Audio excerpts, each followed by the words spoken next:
दोस्तों, क्या आप भी चाहते हैं कि आपके सभी सपने सच हो जाएं? क्या आप भी लाइफ में एक बार वो चीज एक्सपीरियंस करना चाहते हैं जो आपके दिमाग में तो है पर कभी सच नहीं हो सकती? तो आज की कहानी एक ऐसे ही अनोखे आदमी से हमें मिलवाएगी जो आपके दिमाग के सभी सपने सच कर सकता है। पर क्या वो अपने खुद के सपने सच कर पाएगा?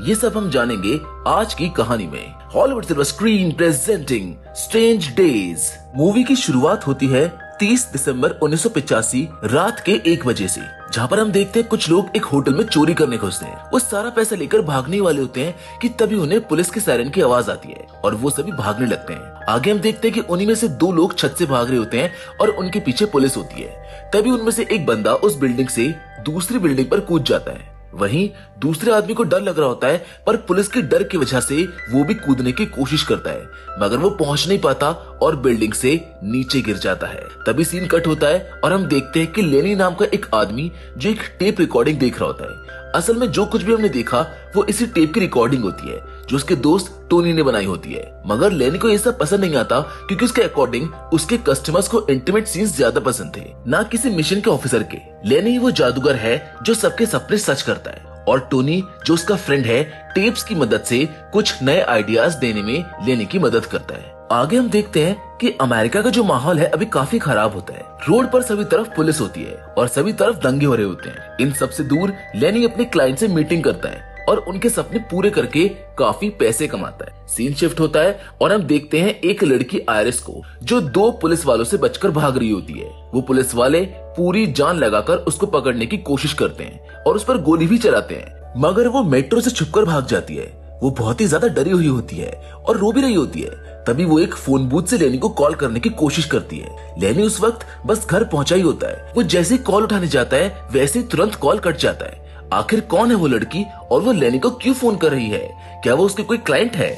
इधर हम देखते हैं लेनी को जो एक अजीब सा डिवाइस अपने सर पर लगाता है और एक टेप को प्ले करवाता है जिसके ऊपर फेथ लिखा होता है। जैसे ही लेनी अपनी आंखें बंद करता है वो किसी और ही दुनिया में पहुंच जाता है जहाँ पर वो एक लड़की के साथ स्केटिंग कर रहा होता है। वो उसको फेथ कहकर बुलाता है। फिर वो दोनों एक घर में जाते हैं जहाँ फेथ उसको सिड्यूस करने की कोशिश करती है और इसके बाद वो दोनों इंटीमेट हो जाते हैं। इधर हम देखते हैं कि असल दुनिया में लेनी आंखें बंद करके बैठा होता है, मगर वो सब कुछ जो उसके साथ उसके दिमाग में हो रहा होता है वो उसको महसूस कर पाता है। असल में ये लेनी की यादें होती हैं जिसको वो दोबारा जी रहा होता है। अगली सुबह लेनी के घर पर टेलीविजन ऑन होता है जिससे हमको पता चलता है कि जेरिको वन जो कि एक फेमस ब्लैक मैन रैपर था उसकी डेड बॉडी पुलिस को मिली है और उसके साथ उसी के एक बैंड मेंबर की बॉडी होती है। ये अमेरिकन नेशन के लिए एक बहुत बड़ी बात थी क्योंकि जेरिको सभी ब्लैक मैन का फेवरेट लीडर था जो अपने रैप से सभी का मन जीत लेता था। इसके बाद हम देखते हैं लेनी को जो अपने एक और क्लाइंट कीथ से मिलने जाता है जहाँ वो कीथ को समझाता है कि कैसे कीथ अपने दिमाग में सब कुछ एक्सपीरियंस कर सकता है। इसके बाद लेनी कीथ को एक डेमो देता है जिसे लेने के बाद कीथ हैरान रह जाता है क्योंकि ये वाकई में कमाल का एक्सपीरियंस होता है। आगे हम देखते हैं कि जिस बार में लेनी कीथ से मिलने गया होता है वहाँ पर उसे उसका दोस्त मैक्स मिलता है। वो दोनों बेस्ट फ्रेंड्स होते हैं। तभी वहाँ पर आयरिस आ जाती है जिसने एक नकली गेटअप किया होता है। वो लेनी को कुछ बताना चाहती होती है पर तभी वहाँ पर पुलिस का सायरन बजता है और आयरिस गायब हो जाती है। दूसरी ओर हम देखते हैं कि एक टोल मैन लेनी की कार को ले जा रहा होता है। लेनी उसको रोकने की कोशिश करता है मगर आखिर में वो अपनी कार से हाथ धो ही बैठता है। एक बार फिर लेनी और मैक्स बार में बैठे होते हैं जहाँ पर टेलीविजन पर दिखाया जाता है कि LAPD जो कि एक अमेरिकन पुलिस फोर्स है वो बड़ी बेरहमी से जो भी ब्लैक मैन अमेरिका में रह रहे होते हैं उन पर जुल्म कर रही होती है, जिसके चलते पूरे अमेरिका में रिवोल्ट की एक लहर आ रही होती है। तभी वहाँ पर लेनी की एक और फ्रेंड मैके आती है। वो सभी आपस में बात कर रहे होते हैं कि तभी टेलीविजन पर एक आदमी आता है जिसको देखकर लेनी उसकी बात ध्यान से सुनने की कोशिश करता है। तभी मैक्स बताता है कि ये फेथ का नया बॉयफ्रेंड है जिसके लिए फेथ ने लेनी को छोड़ दिया था। लेनी का मूड देखकर मैके उसे अपने साथ चलने का ऑफर देती है जिस पर वो मान जाता है। मैके को एक VIP कस्टमर को उनकी लोकेशन तक सेफली पहुंचाना होता है जिसमें लेनी उसकी मदद तो करता है मगर वो उस आदमी को अपना क्लाइंट बनाने की कोशिश भी करता है जिस पर मैके उस पर गुस्सा करती है। आगे हम देखते हैं लेनी को जो फेथ का गाना सुनने के लिए एक बार में आया होता है जहाँ पर वो देखता है कि फेथ उसी टेलीविजन वाले आदमी फिलो के साथ बैठी हुई है। लेनी उससे बात करने जाता है मगर फिलो के आदमी उसको वहाँ से बाहर फेंक देते हैं, पर लेनी कहाँ मानने वाला था। वो चुपके से एक बार फिर अंदर घुस जाता है। यहाँ पर हम 2 लोगों को भी देखते हैं जो लेनी पर नजर रखे हुए थे। तभी स्टेज पर फेथ का कॉन्सर्ट शुरू हो जाता है जिसके बाद मेकअप रूम में लेनी उससे मिलने जाता है। लेनी फेथ से उसके बारे में पूछता है, मगर फेथ उसको जाने के लिए कहती है और ये भी बोलती है कि अब उनके बीच कुछ नहीं है। जिसके बाद फिलो का एक बॉडीगार्ड फिर से आकर लेनी को बाहर निकाल देता है और उसको बहुत मारता है। पिटने के बाद लेनी वापस जा रहा होता है कि तभी वहाँ पर मैके उसको लेने आ जाती है। लेनी पीछे बैठकर अपना डिवाइस यूज करता है, जहाँ पर वो देखता है एक आदमी को जो सनसेट रेजेंट होटल के रूम में घुसता है जहाँ आयरिस होती है। वो आदमी आयरिस को इलेक्ट्रिक शॉक देकर बेहोश कर देता है और उसे बांधकर वैसा ही एक डिवाइस आयरिस के सर पर भी लगा देता है। फिर वो उसका रेप करता है और उसका गला दबाकर उसको मार देता है और आखिर में वो आयरिस की आंखें खोलकर उसमें देखता है, जबकि दूसरी ओर ये सब कुछ लेनी देख रहा होता है, जो मैके को तुरंत सनसेट रेजेंट चलने को बोलता है। वो मैके को सब कुछ बता ही रहा होता है कि इतने में उसके सामने आयरिस की बॉडी पुलिस लेकर चली जाती है। अब आगे लेनी और मैके मैक्स से मिलने जाते हैं, जहाँ वो उसको वही टेप दिखाते हैं। एक्चुअली में लेनी को ये टेप एक पार्सल से मिला था जिसमें भेजने वाले का नाम नहीं लिखा था। अब कहानी में एक ऐसे आदमी की एंट्री हो चुकी है जो कि लोगों को मार रहा है और उसके क्लिप्स लेनी को दे रहा है। अपनी दोस्त आयरिस की मौत को देखकर लेनी काफी घबराया हुआ होता है और क्योंकि आयरिस जब उससे मिली थी तब उसने कहा था कि उसकी और फेथ दोनों की जान खतरे में है, इसीलिए लेनी तुरंत फेथ से मिलने जाता है। फेथ के अपार्टमेंट में पहुंचकर वो देखता है कि वो फिलो के साथ है। लेनी उसको बताता है कि आयरिस मर चुकी है और उसकी जान भी खतरे में है, मगर फेथ उस पर यकीन नहीं करती है। तभी फिलो आ जाता है और लेनी को वहां से जाना ही पड़ता है। लेनी के जाने के बाद फिलो फेथ को बहुत मारता है और हम देख पाते हैं कि फेथ सच में दुखी होती है। उसका लेनी के साथ जाने का मन था, मगर अगर वो ऐसा करती है तो फिलो लेनी को जान से मार देगा। सीन शिफ्ट होता है और हम देखते हैं लेनी और मैके को, जो मैके के घर पर होते हैं। वो दोनों आपस में बात कर रहे होते हैं कि तभी लेनी जेंडर के बारे में पूछता है, जिस पर मैके को एक इंसिडेंट याद आता है, जिसके तुरंत बाद कहानी यहाँ से पास्ट में शिफ्ट होती है और हम देखते हैं मैके को, जिसके हस्बैंड को पुलिस लेकर जा रही होती है और अंदर जाकर वो देखती है कि जेंडर के साथ एक आदमी खेल रहा होता है और वो कोई और नहीं बल्कि लेनी ही होता है। लेनी ने हमेशा मैके की हेल्प की है और ये सब सोचकर मैके डिसाइड करती है कि वो लेनी को अकेला नहीं छोड़ेगी। अगली सुबह लेनी जब सो के उठता है तो उसके रूम के बाहर फिर से एक पोस्ट रखा होता है, जिसको देखकर वो डर जाता है। उस पोस्ट में एक और टेप होती है जिसे वो बड़े हिम्मत करके देखने लगता है। लेनी देखता है कि वो आदमी जिसने आयरिस को मारा था वो मैके के घर में घुसता है और लेनी जो कि सो रहा है उसकी नेक में कटर से एक निशान बनाता है। लेनी तुरंत नींद से जाग जाता है और मिरर में देखता है तो सच में वो निशान उसकी नेक पर होता है। ये देखकर लेनी बहुत घबरा जाता है और वो तुरंत मैके को वहां से चलने के लिए कहता है, क्योंकि अब किलर को उसकी लोकेशन पता है और वो कभी भी उनको मार सकता है। इसके बाद लेनी और मैके टोनी के पास जाते हैं, जहाँ पर वो उसे आयरिस की मौत का टेप दिखाते हैं, जिसको देखकर वो कहता है कि किलर बिल्कुल साइको है और उसको कलर ब्लाइंडनेस भी है। टोनी उनको बताता है कि आयरिस उससे मिलने आई थी। वो टोनी से किसी टेप की कॉपी बनाने को बोल रही थी, मगर उसने वो टेप कभी टोनी को दिया ही नहीं। तभी लेनी को याद आता है कि जब आयरिस उससे मिली थी तो उसने जाने से पहले बोला था कि टेप कार में है। अब उस टेप में ऐसा क्या है जिसकी वजह से आयरिस की मौत हुई, ये हम आगे जानेंगे। अब लेनी की गाड़ी तो उसके पास थी नहीं, इसीलिए मैके और लेनी उसकी कार ढूंढने जाते हैं। कुछ देर बाद उन्हें कार मिल जाती है और कार के अंदर देखने पर लेनी को एक टेप भी मिलता है। वो दोनों वापस घर जा ही रहे होते हैं कि तभी वहाँ पर वो लोग आ जाते हैं जो लेनी का पीछा कर रहे थे। ये दोनों कोई और नहीं बल्कि वही दो पुलिस वाले थे जो आयरिस के पीछे पड़े थे।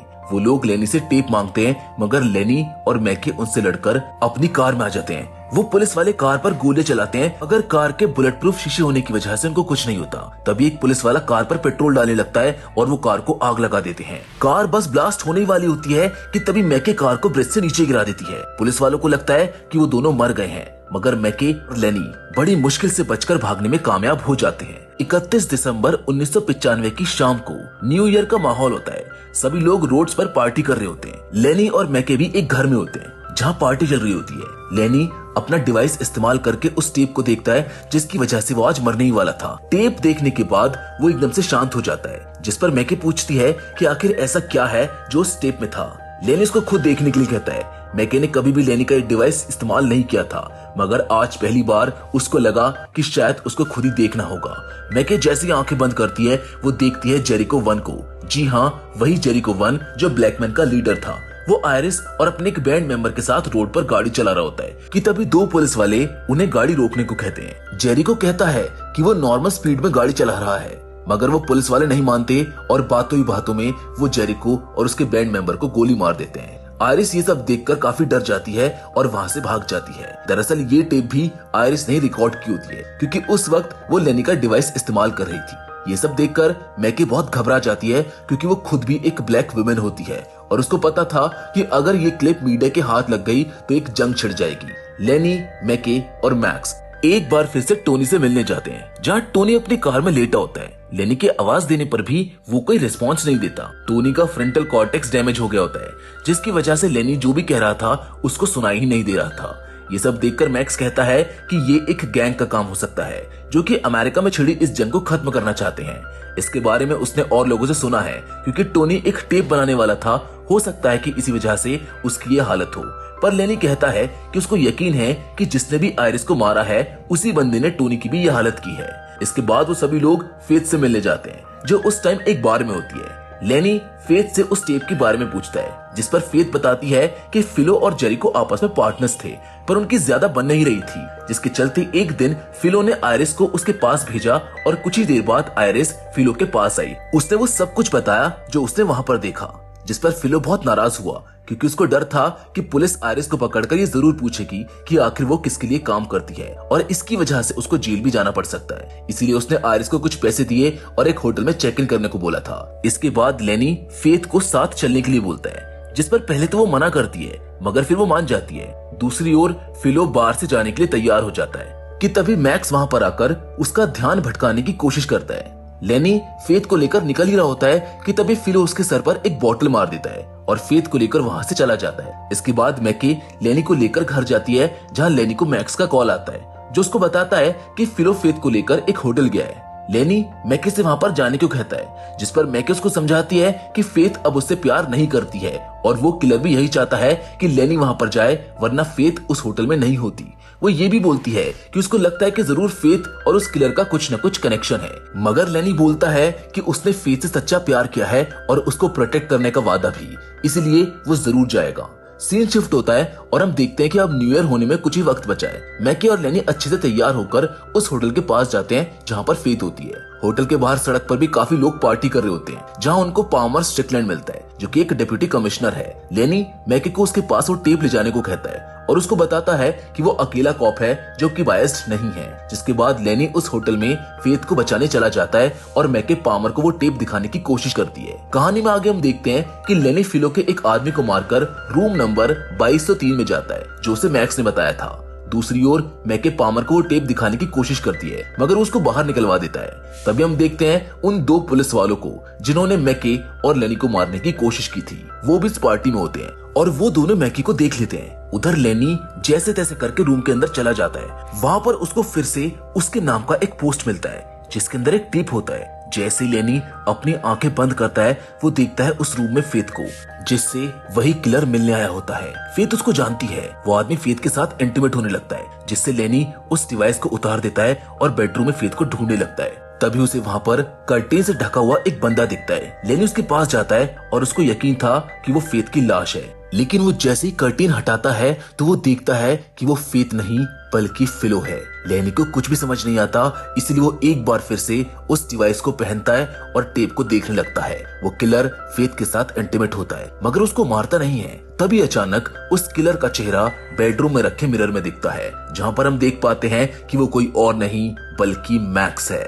उसके बाद वहां पर फिलो आ जाता है और मैक्स उसको मार डालता है। ये सब देखकर लेनी को विश्वास ही नहीं होता कि उसका अपना दोस्त और उसकी अपनी गर्लफ्रेंड, जिसको उसने जान से भी ज्यादा प्यार किया, उसके साथ ऐसा कर सकते हैं। दूसरी ओर हम देखते हैं मैके को, जो उन दो पुलिस वालों से बचकर भाग रही होती है कि तभी वो दोनों भीड़ में सभी लोगों पर गोलियां चलाने लगते हैं। इधर लेनी के पास मैक्स आ जाता है और वो लेनी को बताता है कि वो फेथ से मिला था जब वो फिलो के लिए काम करता था। फेथ उसको पहले से जानती थी, मगर ये बात कभी उन्होंने फिलो को पता नहीं लगने दी और अब वो और फेथ साथ रहना चाहते हैं, मगर फिलो उन लोगों के बीच था। मैक्स तो फिलो को पहले ही मार देता, मगर इल्जाम लगाने के लिए कोई नहीं था, इसीलिए उसने फेथ के एक्स बॉयफ्रेंड, जो कि उसके प्यार में पागल था, यानी कि लेनी, उसको फंसाने के लिए सारी प्लानिंग करी। तभी वहां पर फेथ आ जाती है और मैक्स को किस करती है। मैक्स लेनी पर गोली चलाने ही वाला होता है कि तभी फेथ उसको रोक लेती है। फेथ लेनी को मरते हुए नहीं देखना चाहती थी, क्योंकि उसने भी कभी लेनी से प्यार किया था। मैक्स फेथ को धक्का देकर जमीन पर गिरा देता है, जिससे वो बेहोश हो जाती है अब लेनी और मैक्स आपस में लड़ाई कर रहे होते हैं। तभी मैक्स लेनी को बालकनी से धक्का देने की कोशिश करता है, पर वो खुद ही वहाँ से गिर जाता है। इधर मैके को वो पुलिस वाले पकड़ लेते हैं और बुरी तरह से मारने लगते हैं। ये सब देखकर एक छोटा बच्चा मैके को बचाने आता है और फिर पूरी पब्लिक उन पुलिस वालों को मारने लगती है। तभी वहाँ पर पुलिस फोर्स के कुछ लोग आ जाते हैं और मैके को मारते हैं, पर पामर आकर उसको बचा लेता है और उन दोनों पुलिस वालों को मर्डर के लिए पकड़ लिया जाता है। एक्चुअली में पामर ने वो टेप देख ली होती है जो मैके ने उसको दी थी। अब कहानी अपने आखिरी सीन की तरफ बढ़ती है, जहाँ पर लेनी और मैके साथ होते हैं और न्यू ईयर होते ही वो दोनों आपस में एक दूसरे को किस करते हैं, जिसके साथ ये फिल्म यहीं पर खत्म हो जाती है। हम उम्मीद करते हैं कि स्ट्रेंज डेज की कहानी आपको पसंद आई होगी। बाकी इस वीडियो में तो बस इतना ही, लेकिन हम फिर से जरूर मिलेंगे और वो भी एक और मजेदार कहानी के साथ। पर तब तक के लिए धन्यवाद।